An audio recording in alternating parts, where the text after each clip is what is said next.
YCP Jaganmohan Reddy గురువారం పర్యటన సందర్భంగా టీడీపీ ఎమ్మెల్యే అభ్యర్థి అమిలినేని సురేంద్రబాబు సంచలన వ్యాఖ్యలు చేశారు. జగన్ వస్తే వైసీపీకి నష్టం వస్తుందే తప్ప మంచి జరగదు అని కామెంట్స్ చేశారు. దీంతో కళ్యాణదుర్గంలో హాట్ టాపింగ్గా మారింది. తాడిపత్రికి జగన్ వస్తే మైలేజ్ పెరగాలే కాని పెద్దారెడ్డికి 7% మైనస్ అయిందని గుర్తు చేశారు. జగన్ వచ్చినంత మాత్రాన వైసీపీ గెలవదని జోస్యం చెప్పారు. గెలిచేది టీడీపీనే, తనను ప్రజలు ఎమ్మెల్యేగా గెలిపించబోతున్నారని ధీమా వ్యక్తం చేశారు. గత పర్యటనలో జగన్ బీటీపీని పూర్తి చేసి రాయదుర్గం, కళ్యాణదుర్గం ప్రాంతాలను నీరందిస్తానని హామీని నెరవేర్చకుండానే మరోసారి కళ్యాణదుర్గం ప్రాంత ప్రజలను మోసగించేందుకు వస్తున్నవా అని జగన్మోహన్ని ఎద్దేవా చేశారు.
జరిగింది.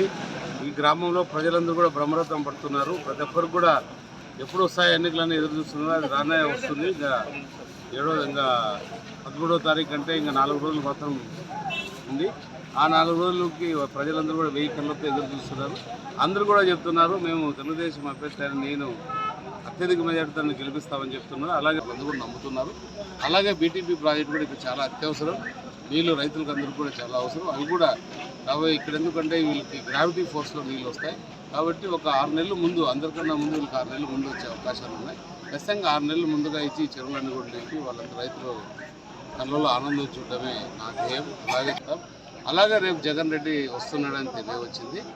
జగన్ రెడ్డి ఇంతకు ముందు కూడా వచ్చిపోయాడు. 3 నెలల క్రితం ఆయన వచ్చి బీటీపీ ప్రాజెక్టుకి నేను నిధులు ఇస్తాను, అందరూ కూడా బీటీపీ త్వరగా ప్రారంభిస్తారని చెప్పడం జరిగింది. ఆ నిధులు ఏవీ రాలేదు. ఒక 60 మంది రైతులకు మాత్రమే అకౌంట్లో డబ్బులు పడ్డాయి. ఇంకా మిగిలిన రైతులందరూ కూడా డబ్బులు వేయలేదు. ఎప్పుడైతే రైతులు డబ్బులు వేయలేదో మనం కాలువ పనులు చేయడానికి వీల్లేదు. చేస్తే కూడా రైతులు సిద్ధంగా లేరు వాళ్ళు భూమి వేయడానికి. వాళ్ళకి భూ నష్టపరిహారం ఎప్పుడైతే ఇస్తారో వాళ్ళు రైతులు అప్పుడు మీరు పనులు చేసుకోండి అని తెలియజేస్తున్నారు. కాబట్టి ఇది మాత్రం మన తెలుగుదేశం గవర్నమెంట్ ఏదైనా కూడా చంద్రబాబు నాయుడు గారు జూన్ 5వ తారీఖులో ముఖ్యమంత్రిగా ప్రమాణ స్వీకారం చేయబోతున్నారు. అయిన వెంటనే ఈ ప్రాంతానికి కూడా నీళ్లు మొట్టమొదటిగా ఈ పనులు ప్రారంభిస్తా. తర్వాత చంద్రబాబు నాయుడు గారికి వెళ్ళి మా నిధుల గురించి ఇంకో దాని గురించి చర్చించి తర్వాత అన్ని సౌకర్యాలు ఏర్పాటు చేయాలి. ఏం ప్రభావం ఉంటుంది? ఇప్పుడు గడిచిన 3 నెలల క్రితం వచ్చాడు, ఇదే ప్రభావమే. నిన్ననే ఎవరో చెప్తున్నారు తాడిపత్రికి పెద్దారెడ్డికి ముందు బాగుండిందంట.